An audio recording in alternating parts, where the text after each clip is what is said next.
dozens of emergency workers spending the day trying to pull people out of this rubble after a Russian rocket attack smashed into apartment buildings. The strike in eastern Ukraine killed at least 15 people and left many more trapped.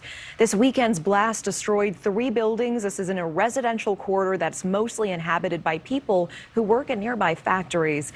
Lieutenant General Richard Newton has been our go-to expert on this war. He joins us now. Thank you so much for your time. Well, good evening, Natasha. As we saw in that clip, Russia is still grinding on with indiscriminate artillery fires now against civilian targets. It's an atrocity. It continues to be an atrocity. We're 5 months into this war, and we're seeing this still play out. And unfortunately, the Ukrainian citizens are really taking it on the chin, obviously, with this indiscriminate use of weapons. And so the war in Ukraine grinds on, particularly in the eastern part of Ukraine, in the Donbass region. And so this is, again, I believe we're now entering a very key component of the war. It's a war of attrition that we're going to see not only for the next several months, but maybe for the next year or two.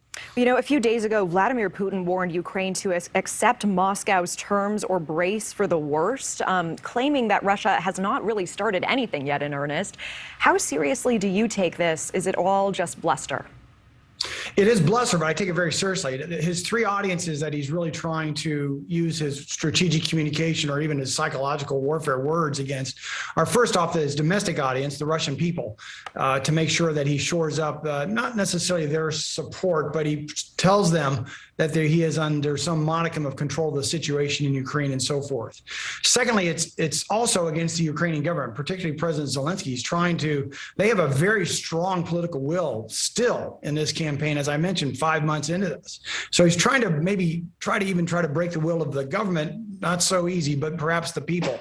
And especially as we see with this indiscriminate bombing and artillery fires on the Ukrainian civilians. The third is also to try to perhaps create a crack in the NATO alliance and even in the European Union and so forth. That's not come to fruition yet, but we can anticipate him to continue this onslaught of his use of the strategic communication platform to do just that. Well, we know you're tracking the minutia of this. I do think it's really hard for the average American to gain purchase on this war. Can you summarize for us right now, where do we stand? How are things looking for Ukraine in this moment? Well, right now, as I mentioned, the war grinds on, especially in the eastern part of Ukraine and the Donbass region, and then to the south. That may have been one of the original aims of Putin in the first place, to try to take that area so that he could have that, as we see on the map here, that land bridge all the way from Russia down into the Black Sea and so forth. But the challenge there he's having is that the fierce resistance still of the Ukrainian people, the Ukrainian government, and the political leaders under Zelensky, and the Ukrainian military. On Friday, President Biden again authorized $400 million in arms to Ukraine that will be en route. Particularly of importance here in this package is the high precision artillery capabilities that we're providing them, also along with several 1,000 rounds of 155 millimeter howitzer type ammunition, which will then provide precision capability for the Ukrainians to go after key Russian targets and so forth. So this is a critical package. One more point. To date, Natasha, the United States has provided almost $55 billion worth of aid. And that aid will continue to grow and will need to grow if we're going to help Ukraine sustain and try to push back Russia, not only in Ukraine, but certainly in the eastern part in the Donbass region. Well, and something coming up this week that we'd love to get your insight on, what role does China play in all of this? We know Secretary of State Antony Blinken said this weekend that China's support for Russia's war in Ukraine is further complicating U.S.-Chinese relations, and this at a time when the two nations are already at odds over other issues.